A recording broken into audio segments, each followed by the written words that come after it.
Do you think it would be ethical to set up a 501c3 public charity and then also set up a family business, staff the charity and the board of directors of the charity with family members, and then have that charity over a 3.5-year period pay your family's company $99.3 million? Is that ethical?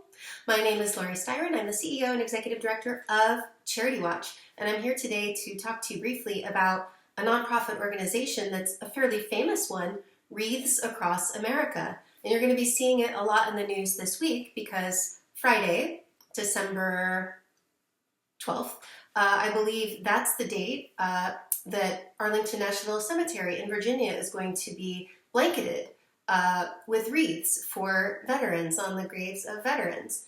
And this is a prime example of a cause being very worthy and honorable, but the charity operating in that cause possibly having some ethical lapses or some very serious governance and ethics and financial concerns.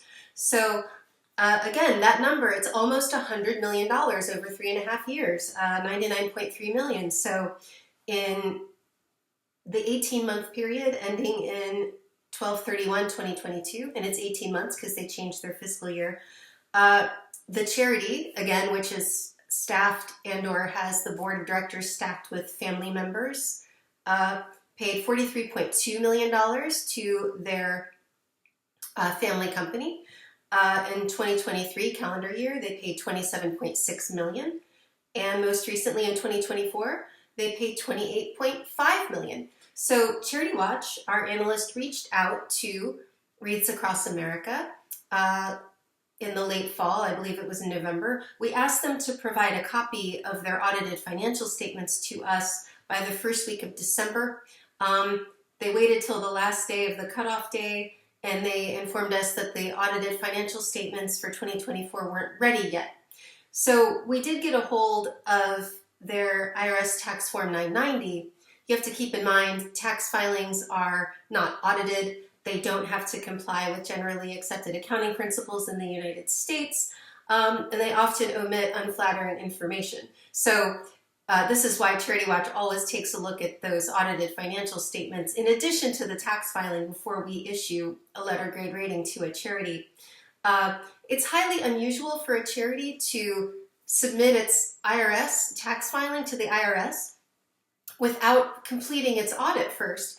Charities have to fill out a reconciliation in Form 990 Schedule D, reconciling their audit to their tax filing. So if they file their tax filing before their audit's complete, how are they reconciling those numbers? Are the numbers in the 990 reliable? At least when you have an audit ready and you use that audit to complete the tax filing, at least there's a little bit more assurance that the numbers are correct. So just a couple other things to talk to you about. And at the end of this video, we do link to an article on our website at CharityWatch.org on our blog where we get into more of the details of this. But just briefly, in 2024, the charity's total revenue, Wreaths Across America, was about $42.5 million in cash, including donations, right? And donations and sponsorship revenue. Wreaths sponsorship revenue was $39.9 million. So as you can see, most of this is the money Wreaths Across America is related to people sponsoring wreaths or donating for the wreath sponsorship. Their total expenses were $43.9 million, and the expense that made up most of that at $30.5 million was sponsorships, trucking, and other sponsorship costs related to the wreaths. So I want to talk to you a little bit about, well, firstly, this means that about 65% of Wreaths Across America's total expenses and approximately 76% of its program-related expenses in 2024 flowed directly to the family's company. That says something. 65% of the charity's total expenses and 76% of its program expenses flowed directly to the family company. So the family control and conflicts of interest. This is the last piece I'll talk to you about. And again, come to our site at CharityWatch.org if you want to read the complete article. We have the secretary of the board, and who's also an employee of the family company. That's one crossover. There's another director who's an employee of the company.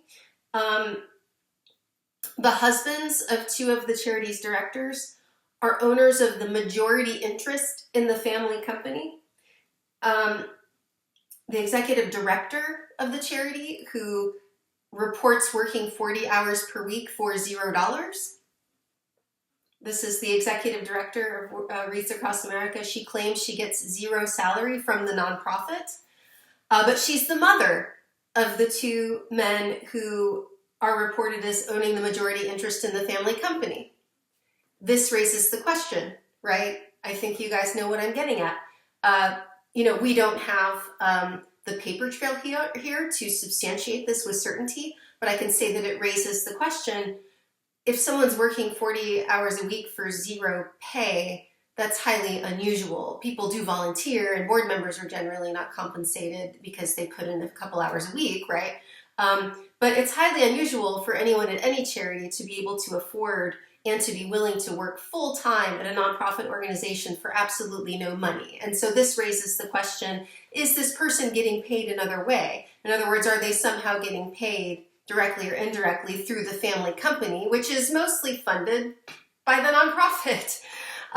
This would be, if that's what they're doing, this would be a workaround to avoid reporting salary that the person's earning in this indirect way, or avoiding to disclose it. There's also a director who's the daughter of the executive director, right? And then finally, two of the people who work there at the charity are sisters-in-law. So there's just, we break this out in a little clearer detail on our site at CharityWatch.org in our article. But this just kind of goes to show this is a highly popular charity. It gets tons of media coverage. There's going to be a huge event on Friday, tomorrow, at Arlington National Cemetery with mostly volunteers, or perhaps all volunteers, putting the wreaths on the graves. And this is actually a national event. There's cemeteries all across the country in the United States where similar events are happening. And, for such a highly popular charity to have this blatant of a conflict of interest is highly unusual. I spoke with the Military Times a couple years ago about this issue, and they published an article about it. I recommended at that time, and it's still my position, that either the family members should divest from their business and sell it off, and then they can stay involved at the charity, or they should wind their way completely off of the board of directors and off of the staff, but definitely off of the board of directors with certainty, because those are the people who ultimately control the charity. They should wind off the board, hand the charity over to a completely independent board of directors, and then they can run their company, right? And that way, there would be an independent board of directors, completely independent board of directors, both in spirit and in letter, that could make decisions that are in the best interest of the charity with independence, with true independence. And if that new independent board chose to still hire the family company, they could do that, right? But the problem here is this is an inherent conflict of interest. You can't be a tough negotiator with yourself. What incentive would people at the charity have to seek out other vendors, to try to drive a hard bargain with the pricing to get the best volume discounts they can, or even to maybe wind back certain aspects of one program because it's actually, in the best interest of the mission or the charity to expand in other areas rather than just buying wreaths, right? There's a lot of veterans who have a lot of needs out there. Maybe some of this $99.3 million that was spent by the charity over 3.5 years, perhaps they could have found a different way to honor veterans that helped those veterans in a more direct way. Again, come to our site at CharityWatch.org to read the full article. My name is Laurie Styron, and I do hope that this was helpful. Thanks, everyone.